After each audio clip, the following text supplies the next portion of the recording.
WEMFradio.com. We are smoking in the girls' room, and while we're here, just to do a quick roundtable, quick introduction around the roundtable for those of you that may have just tuned in and don't know who's mouthing off over here. I'm Carmelita. I'm Val Malta. I'm Destiny Curtis. I'm Meredith Chambers. I'm Cindy Canavan. I'm Anna Maria Soriano. And I'm Ellen Mischetto. And there we have it. And we have on the phone lines with us Beth Ann Coor of Granite State Dog Recovery. They have a huge, huge Facebook page. They do, I don't even know how they do this. The page is filled with lost and found dogs, mostly lost. And these guys go out all over New England and they will find that needle in a haystack. Not always. But if a dog's to be found, these are the people to go to or to refer to. Beth Ann Coor, you there? I am here. All right. And I hope that I know that I missed a lot there because I know you guys just do amazing work over there, and it's so skilled, so skillful, it's so specific, all of the measures that you go through with which to find a dog. Tell us a little bit about that. Well, I think the most important thing that we do is provide owners of lost dogs with a blueprint. Unless you've been in a situation and you've lost a dog, as the saying goes, you don't know what you don't know. And people tend to panic. And it's certainly not a science, but there are steps that you can take that are going to greatly increase the probability that you are going to find your lost dog. So I would say the most valuable thing that we do is as soon as we get a form or a photo sent to us, we respond back to that owner with what we call our quick action plan, which is outlined on our website, which is www.granitestateDogRecovery.com. And it gives owners a concrete plan to follow, which, number one, calms them down and moves them that much closer to bringing their lost dog home. What are some of the, just off the top of your head, very briefly, what are some of the do's and what are some of the don'ts? Some of the don'ts are things that are really counterintuitive, and when I or any of our board members or any of our volunteer estate owners don't yell out to your lost dog. People say, why wouldn't I do that? It's my dog loves me and my dog is going to come running to me. When a dog is lost and in flight mode, their brain does not slow down long enough to recognize that you are friend and not foe. So you need to calmly sit down on the ground and, as we term it, toss stinky treats their way and give their brain enough time to recognize your scent and that you are there to help them. When a dog is in flight mode, their primary concern is protecting themselves from predators. And that noise that they hear when you're yelling to them is just that, a scary noise. They don't recognize it as you, they don't recognize it as their name, and they're going to keep on running. And we've seen it happen. That's amazing. So Beth Ann, even if somebody's had a dog for 10 years, it's the same thing. Once they're out there lost in survival mode, doesn't matter. Everything is survival, even the sound of their beloved owner's voice. Wow. Who knew that? So what do you do then? What are some of the good things that you should do? Some of the good things that you should do, first of all, is number one priority is to alert your local police and animal control. Your dog may have already been picked up by them and may be safe somewhere. They may have had sightings called in to them, which is going to give you a starting point to begin your search. When you go out, it's a very basic thing, but we tell people make sure you bring a leash. Make sure you bring some smelly treats, some strips of bacon, some hot dogs, things like that. If you should happen to see your dog, do not yell out the dog's name. Sit down on the ground. Do not make eye contact and start to toss some of those stinky treats to your dog. That will help to bring the dog to you and give them time to recognize your scent. The other thing we often recommend is if there's another dog in the household that they are bonded to, bring that dog out on a long training leash, on an 18-foot leash, and let them lead the way. And that way that dog's scent is kind of getting there before you are, and it might be something that the lost dog recognizes. Wow. Who would know that? It's just amazing how differently, I guess a lot of people don't know that animals think so differently from humans. We just assume, They're part of our family. They're part of our family. We humanize them. Exactly. We definitely anthropomorphize, and we forget that they're animals. I mean, they so exist as a part of our family, but we forget that they're animals, and when they are stressed, they revert to what their instincts are, and their instincts tell them to protect themselves. Well, Bonnie, another thing I've heard about calling to your animal when they're lost is if you live near streets where there's a lot of traffic, and if they are responding to your voice, they could run across the street in front of a car. That's another Absolutely.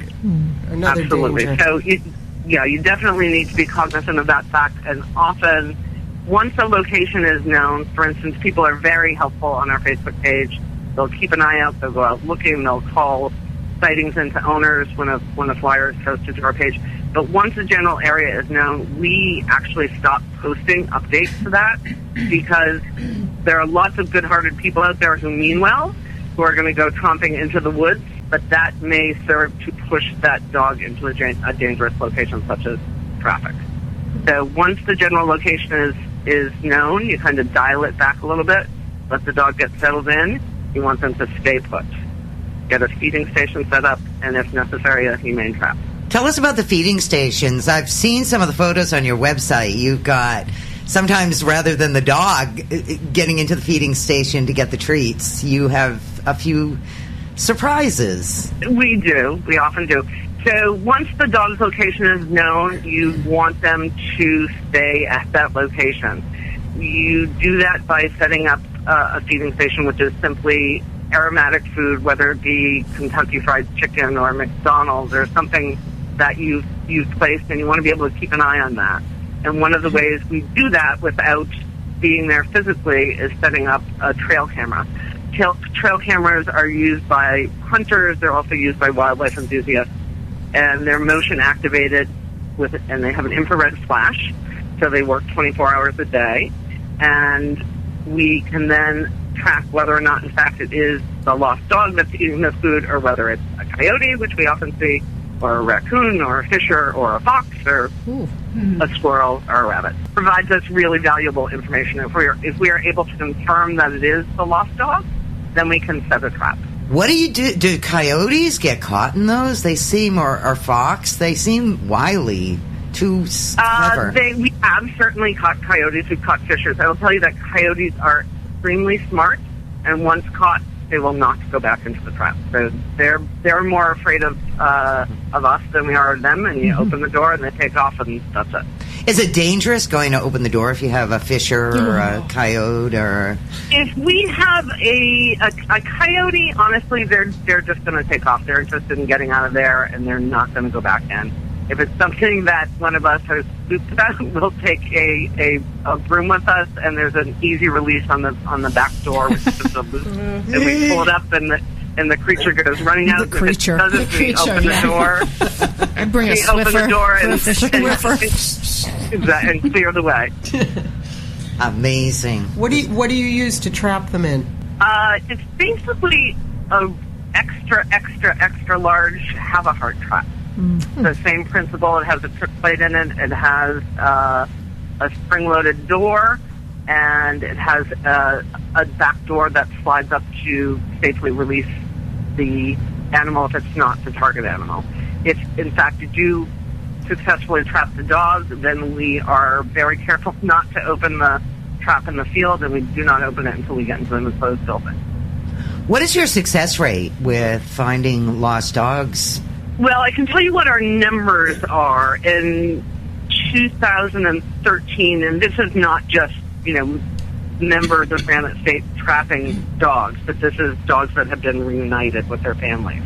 And that involves information sharing, that involves working with animal control officers, municipalities that have asked us to post information on our page for them. We're coming up on about 65,000 followers on our Facebook page. Wow. So the reach that we have, thanks to those followers, is tremendous.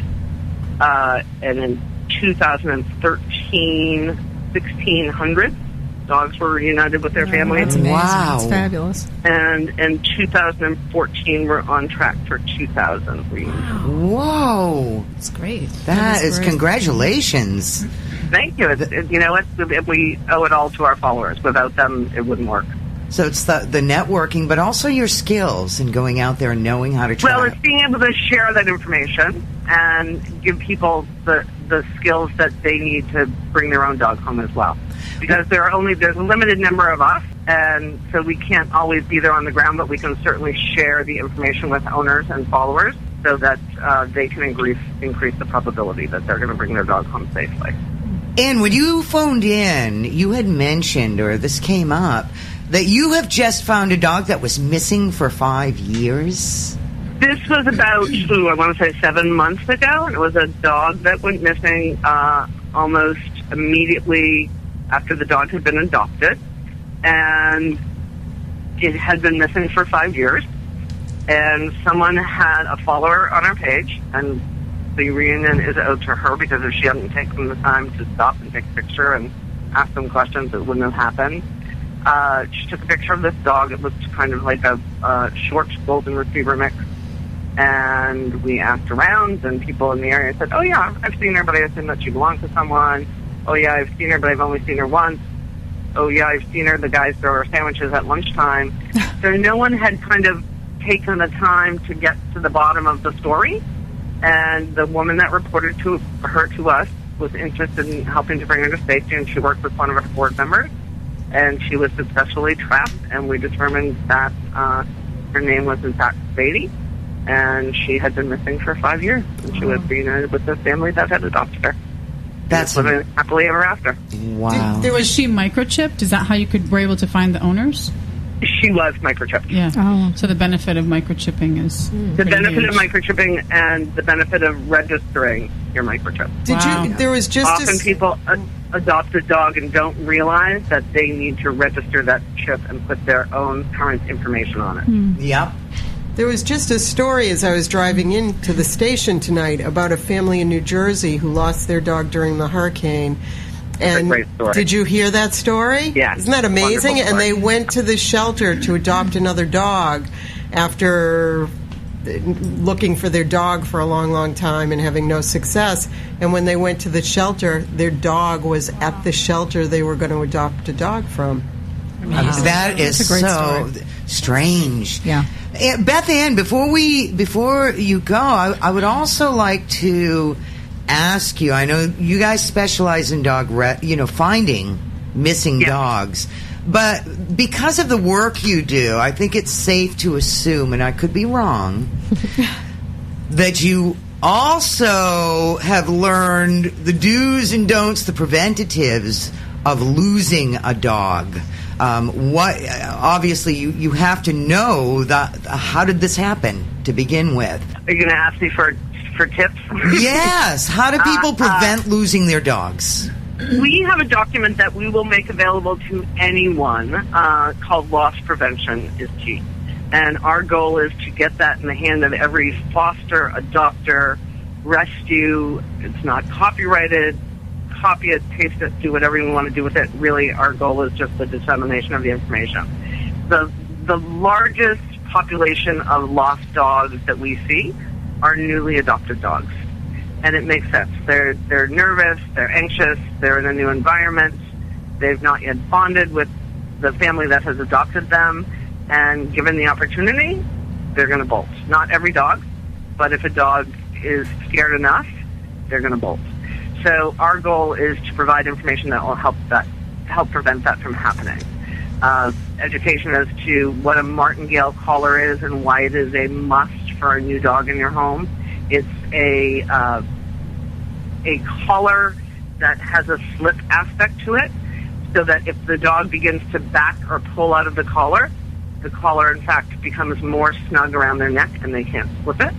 Yeah. Using 2 leashes with a harness and a martingale collar is not overkill. Putting baby gates in front of your exit doors at home when people are coming in and out. Putting your dog in its crate when you have company coming and leaving. Securing your dog in the car so that even if it has the thought that I'd like to exit at this supermarket parking lot, that doesn't happen. Making sure that you have current ID on your dog. And while tags are great, we even recommend going one step further in either ordering a collar with the information embroidered on the collar or one of the metal plates, ID plates that are kind of riveted to the collar. There are really very simple steps that you can take that will prevent a tremendous amount of heartache and expense. You know, we have followers that have been searching for their dogs and are still actively searching, 2 years out. I have an amazing story, and I'm wondering if this is something you come across as well. A friend of mine lived close by in Cambridge, and I'm looking at your list of, things not to do, and one of the things she did is she had a fenced-in yard, but she let her dog outside in the yard by herself. This was Lola. And what happened was, unfortunately, the dog went missing, and she called me up, and of course my heart broke. I loved Lola, and I helped her, and I created signs with pictures on the computer, and we posted them everywhere. And about a day or so later, she got a call. And we were so excited. Somebody had found Lola, and they were telling her to meet her at a particular grocery store parking lot, and for $300, they would give her back kidnapped Lola. dog. Oh, right. Wow. It does happen. Did they in fact have the dog?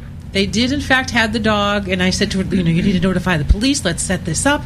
This is just not right. She's like, I don't care. I just want my dog. I don't care. I just want my dog. And she just didn't want to get into all the drama, of having them come back. They knew where she lived, and luckily Lola came back. She could tell she was a little frightened, but $300 later. It certainly does happen. I would say it is not the norm. We always encourage people that if they get a call from someone stating that they have their dog and they're looking for something in exchange, or even if not, if it's someone unknown to you, to meet in a public place, and if it's someone asking for quote-unquote ransom for their dog, involve the police. They don't have to be right there with you, but you should let them know so that they can be sitting off to the side and watching the transaction and making sure that nothing untoward happens. So you've heard it. You're familiar with this, Beth Ann. This. Oh, yes. Wow. Yeah. I am so freaked out by this. This is the first I've heard of the ransom. That's unbelievable. Well, it's often, owners will ask us, should I offer a reward? And our first response is certainly not immediately, because it tends to attract people that don't have the dog's best interest at heart. So you can get prank phone calls. You can get people who are not looking just to reunite the dog with you. So it's not something that we encourage people to do, and I understand that after a period of time, it may increase the odds that the dog will come home, but I think that increase, their differential is minuscule. Beth Ann, what's your suggestion when you find a dog and it's not your dog, but you see a dog running in the neighborhood and the dog comes to you? What do you do next? Secure the dog. Put a leash on the dog if you happen to have a leash. If the dog does not pose any sort of threat, if the dog does not seem aggressive, if you can secure the dog in your porch or your garage or your car, then immediately report to local police and animal control. We can't say that often enough, because so frequently families go off on wild goose chases, and all the while their dog is safe and secure at their local animal control office. So that's the first thing you should do. If there's no luck doing that, if you can get the dog to a local rescue or shelter or veterinarian's office, at no charge they will scan that dog for you to determine whether or not the dog has a microchip. If that is not successful, you want to get the information out there. So we suggest that they submit a form and a photo to us so we can post it on our page. And we always tell a finder, you want confirmation of ownership from the person that comes to claim that dog. So you want veterinary records, you want photographs, you want a bill of sale or a contract for adoption. You want to make sure that this dog is going to its rightful home. You can hang flyers in the vicinity where the dog was found, and they should be simple flyers, just as if you had a lost dog, a nice clear photo, a big phone number of found dog. You don't want to clutter it up. You want people to be able to read it when they're passing by in a vehicle. Amazing information. And a lot of this stuff isn't just common sense. This is based on experience. Beth Ann Core, this is... It is. You learn by doing. And we have terrific followers who have learned from us who pay it forward, and they go out and help other families, and it's terrific. Do you only serve New Hampshire, or do you serve... We don't. We started out with, it's a group of women that were kind of doing this.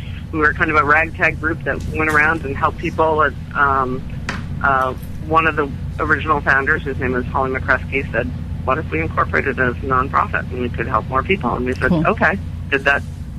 It'll be 3 years this summer. That information's crazy. I've just been sitting here listening to everything you've been saying, and the tips for finding your dog were so counterintuitive. I am blown away that the dog's voice, that your voice would actually scare your dog, because who thinks that?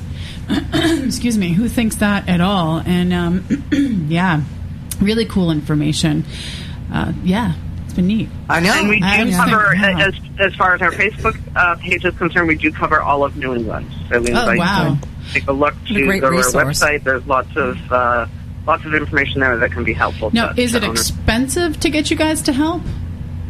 Oh, no, we are an all-volunteer organization, and we do not charge for our services. But again, we're limited. I happen to live in Newton, and I'm happy to help anyone that's local to me. We loan out equipment, but we do not charge for our services or our advice. Do you take donations?